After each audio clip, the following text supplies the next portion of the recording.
Hello दोस्तों, आज के वीडियो में हम लोग मेरा जो रूम ऑटोमेशन है उसके बारे में बात करेंगे, जो कि दोस्तों आर्डिनो नैनो पर बेस है एंड इसको मैं 4 साल से यूज़ कर रहा हूँ कंटिन्यूअस। तो चलिए दोस्तों वीडियो को शुरू करते हैं। दोस्तों पहले तो स्क्रू को खोल लेते हैं इसको। इसके अंदर अगर देखते तो ये अब देख सकते हो रिले एंड ये है मेरा रूम ऑटोमेशन। तो दोस्तों इसके अंदर तो है पहला तो अब देख सकते हो नैनो है, कुछ आरटीसी है, ये जो मेन बोर्ड है ये एंड एक शिफ्ट रजिस्टर है। आगे हम लोग इसको देखेंगे, पहले तो इसको खोल लेते हैं, बाहर ले जाते हैं, उसके बाद देखते हैं। एंड पावर सप्लाई के लिए दोस्तों 2 स्विचेस भी है, ये भी आप देख सकते हो। ये हम लोग आगे बात करेंगे ये 2 स्विच क्या काम करता है। एक 2 वे स्विच है एंड एक 1 वे स्विच है। ये 8 रिले को कंट्रोल करता है ये। तो दोस्तों ये है इसका मेन बोर्ड, जहाँ पर नैनो से ही पूरा सब कुछ कंट्रोल होता है। अगर इसका ब्लॉक डायग्राम देखते हैं दोस्तों तो नैनो से तो रिले कंट्रोल होता है, मगर नैनो में इतना भी पिंस नहीं है कि इतना सब कुछ कनेक्ट होने के बाद भी 8 रिले को कंट्रोल कर सकता है। तो मैंने यहाँ पर दोस्तों इसको इस्तेमाल किया। ये एक IO एक्सपेंडर आप बोल सकते हो, PCF8574 है। इसके बारे में एक डिटेल्स में वीडियो मेरे चैनल में है, आप वो देख सकते हो। तो ये क्या करता है, I2C में ये डेटा को लेता है, 8 इनपुट आउटपुट पिन देता है, जो कि मेरे लिए इनफ है। 8 रिले को कंट्रोल करता हूँ इसी पिन से। तो आप देख सकते हो 4 पिन से ही मैं रिले को कंट्रोल करता हूँ एंड यहाँ से रिले का आउटपुट जाता है। एंड दोस्तों ये आर्डिनो नैनो को टाइम बताने के लिए RTC भी कनेक्टेड है, जो कि I2C बस से नैनो के साथ कनेक्टेड है। ये RTC जनरली ये ऐसे कनेक्टेड होता है RTC। एंड आप RTC में आप देख सकते हो एक कॉइन सेल बैटरी है जो कि टाइम को कीप करता है। एंड ये दोस्तों DS3231 है, एक RTC मॉड्यूल एंड ये रियल टाइम में क्लॉक डेटा को स्टोर करके रखता है। मतलब अगर करंट चला भी जाए एंड ये आर्डिनो का पावर लॉस भी हो जाए तो भी ये अपने अंदर का क्लॉक रन कर सकता है, ये बैटरी को पावर को इस्तेमाल करके। ये 6 से 7 मास चल जाता है आराम से। तो ये कनेक्टेड होता है टाइम कीपिंग करने के लिए। तो आप मेरे चैनल में इसका वीडियो चेकआउट कर सकते हैं, बहुत ही इंटरेस्टिंग मॉड्यूल है। एंड दोस्तों इसको पावर देने के लिए मैं यहाँ पर यूज कर रहा हूँ एक मोबाइल चार्जर अडेप्टर। आप देख रहे होंगे यहाँ पर सील्ड है, ये एक्चुअली एल्यूमिनियम फॉयल है, जो कि आप बोल सकते हैं कंडक्टिव है। ये क्या करता है, ये दोस्तों ग्राउंड के साथ कनेक्टेड होता है पूरा जो है। ये RF सील्ड के जैसा काम करता है, क्योंकि ये PWM के थ्रू काम करते हैं, तो ये इलेक्ट्रोमैग्नेटिक नॉइस क्रिएट करता है। तो ये नॉइस कोई भी अदर रेडियो मॉड्यूल को डिस्टर्ब ना करे, तो ये मैंने सील्ड यूज किया। एंड ये है दोस्तों NRF। ये क्या करता है, NRF दोस्तों आर्डिनो नैनो के साथ SPI बस के थ्रू कनेक्ट होता है। ये क्या करता है, आर्डिनो को वायरलेसली कंट्रोल कर सकते हैं। अदर कोई भी नोड अगर वायरलेसली कनेक्ट करना हो तो आर्डिनो के साथ ये कनेक्ट करने में हेल्प करता है। इसके बाद आता है दोस्तों LED मतलब ये फ्रंट पैनल का LED है, क्योंकि 8 रिले को कंट्रोल करने के लिए 8 LED यहाँ पर है। एंड ये एक RGB LED है ना, एक RG LED है, मतलब ये 2 कलर एंड ये 3 कलर दे सकता है। एंड ये क्योंकि कुछ स्टेटस एंड मोड को शो करता है, ये शो करता है कि कौन कौन सा रिले ऑन या ऑफ है। तो अब देख सकते हो यहाँ पर तो 8 पिन चाहिए होगा, यहाँ पर 3 2 5 पिन चाहिए होगा, जो कि बैक साइड में से आप देख सकते हो कि यहाँ पर से इस कनेक्टर के थ्रू इसमें एंड इसमें कनेक्ट होता है। क्योंकि इतना सारा पिन आर्डिनो में नहीं है, तो मैं यहाँ पर SIPO यूज कर रहा हूँ। SIPO मतलब सीरियल इन पैरेलल आउट। ये IC को यूज करके आप बहुत सारा पिन क्रिएट कर सकते हो। ओनली फॉर 3 पिन को इनपुट में लेता है एंड बहुत सारा पिन क्रिएट कर सकता है। तो इसके बारे में एक डिटेल्स में वीडियो मेरे चैनल में यहाँ पे देख सकते हो। ये बस इनपुट में 3 वायर लेता है, आउटपुट में देता है। जैसे ये IO एक्सपेंडर काम करता है वैसे, मगर ये I2C में काम करता है, ये SPI में काम करता है। तो आप बोल सकते हो कि इसको ही रिले के लिए क्यों नहीं यूज किया, क्योंकि ये बहुत ही अनस्टेबल होता है, ये थोड़ा सा स्टेबल होता है। तो मैं इसके LED के लिए एंड वो रिले के लिए यूज करता हूँ। अनस्टेबल मतलब अगर कोई भी फैन ऑन या फिर ऑफ हुआ या फिर कोई भी मोटर या फिर इलेक्ट्रोमैग्नेटिक नॉइस हुआ रूम में, तो ये बहुत ज्यादा ऑन ऑफ कर देता है,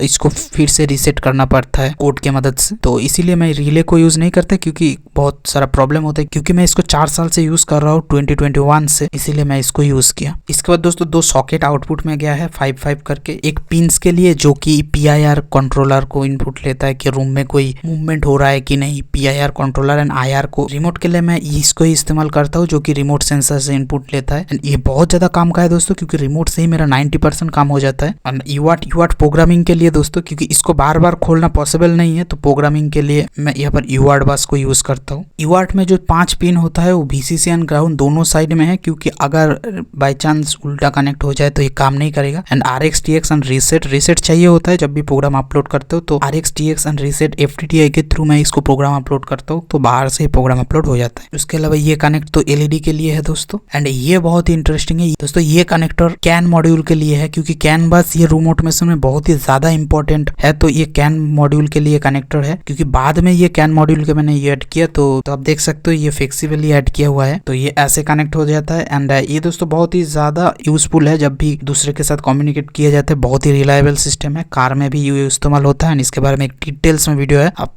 डिस्क्रिप्शन में लिंक है, आप चेक कर सकते हो। आई होप दोस्तों आप इतना तक तो समझ गए होंगे कि नैनो के साथ UART पिन्स एंड LED कुछ कनेक्ट है, ये जो है ना शिफ्ट रजिस्टर जो एलईडी के साथ कनेक्ट है, ईईपी रोम होता है, ये भी कनेक्ट होता है क्योंकि ये डेटा को स्टोर करता है। जब भी करंट चला जाता है तो ये डेटा को स्टोर करके रखता है। इसके बारे में भी एक डिटेल्स में वीडियो है, ये इसके साथ ही आता है, ये मॉड्यूल के साथ, तो ये भी इंटरेस्टिंग है। एक इंपॉर्टेंट बात दोस्तों, रिले जो मैं कनेक्ट किया है ना वो मैं पैरेलल में कनेक्ट किया। इसको देख के आप समझ सकते हो ये इसका रिले का सिंबल है, जहाँ पर ये इनपुट होता है एंड ये आउटपुट है, ये दोनों कनेक्टेड है आपस में। तो इस तरह से लाइव इनपुट आता है, इस तरह से सप्लाई कनेक्ट होता है। तो रिले एंड स्विच पैरेलल में कनेक्ट है। अगर बाई चांस ये रूम ऑटोमेशन को ऑफ करना पड़ गया या फिर खराब हो गया तो रिले तो काम नहीं करेगा, तब हम मैनुअल स्विच को ऑन ऑफ कर सकते हैं। बहुत सारा रूम ऑटोमेशन यूट्यूब में है जो कि डायरेक्ट रिले के ऊपर रिलाई करते हैं एंड इसको हटा देते हैं। मैं रिकमेंड करूंगा ना हटाए, क्योंकि बहुत सारे केसेस होता है जो इसको काम में लेना पड़ता है। तो नॉर्मली तो ये ऑफ रहता है एंड जो ये एडाप्टर कनेक्ट होगा लाइव के थ्रू, इसमें भी कुछ ट्रिक है। तो मैंने पहले देखा था एक 2-वे स्विच एंड एक नॉर्मल स्विच है। तो नॉर्मल स्विच से ये 2-वे स्विच से होता है। तो 2-वे स्विच का काम है इसको स्विच करना normal mode and inverter mode में, क्योंकि अगर करंट चला जाए एंड इन्वर्टर में स्विच हो जाए तो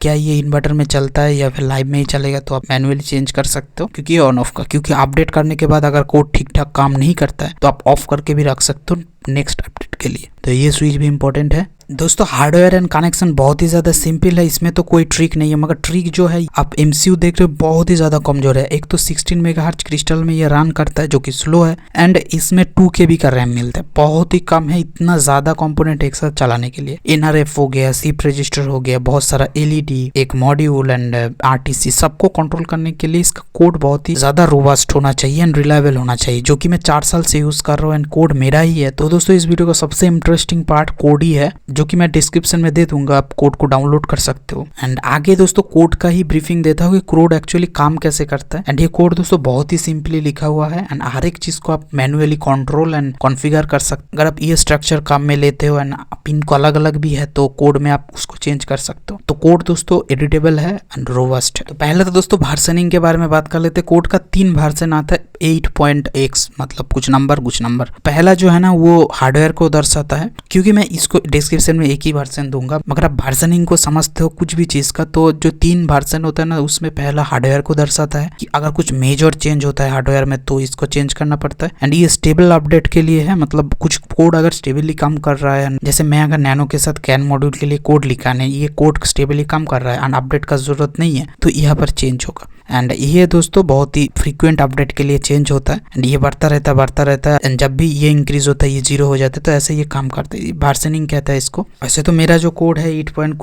कुछ कोड है, 1000 से भी ज्यादा बार मैंने इसको एडिट एंड रिफ्रेश किया। 4 साल से मैं इस कोड को अपडेट कर रहा हूँ, तो आप समझ ही सकते हो कि ये कोड कितना ज्यादा रोबस्ट होगा। तो दोस्तों इसका कोड कैसे काम करता है इसका अगर मैं समझाने का कोशिश करूँ, ये INO फाइल होता है जो कि सब कुछ को हैंडल करता है, जो कि loop section and setup section के माध्यम से हैंडल करते हैं, तो आप जानते ही होंगे। इसका लूप में दोस्तों 2 फंक्शन काम में आता है, एक्सिक्यूट कमांड एंड रिमोट। यही 2 फंक्शन हर एक चीज को कंट्रोल करता है, तो ये 2 तो इसके अंदर काम में आता है। एंड ये दोनों को जो भी कमांड सेंड करना है कि रिले को ऑन ऑफ करो या कुछ भी ऑन ऑफ करो, तो ये हेडर फाइल के माध्यम से लेगा। एंड ये हेडर फाइल मतलब ये सब कुछ को एक साथ रखता है, UART से या फिर कुछ भी अदर माध्यम से, अगर रिमोट से भी कमांड देते हो तो ये दोनों चलेगा। एंड ये जो रिसोर्सेस लेगा तो इससे लेगा। हेडर फाइल का रिसोर्सेस मतलब रिले का ऑन ऑफ करने का जो कोड है ये अलग फाइल में रहेगा दोस्तों, क्योंकि ये मॉड्यूलर कोड है एंड ये बहुत ही ज्यादा एडिटेबल है, तो अलग अलग फाइल में रहेगा। ये अलग फाइल में रहेगा, ये इसमें इंक्लूड होगा। आरटीसी का जो कोड है वो भी, ईईपी रोम का कोड, ईईपी रोम का कोड ऐसे कि कुछ देर के अंतर आपका जो स्टेट है उसको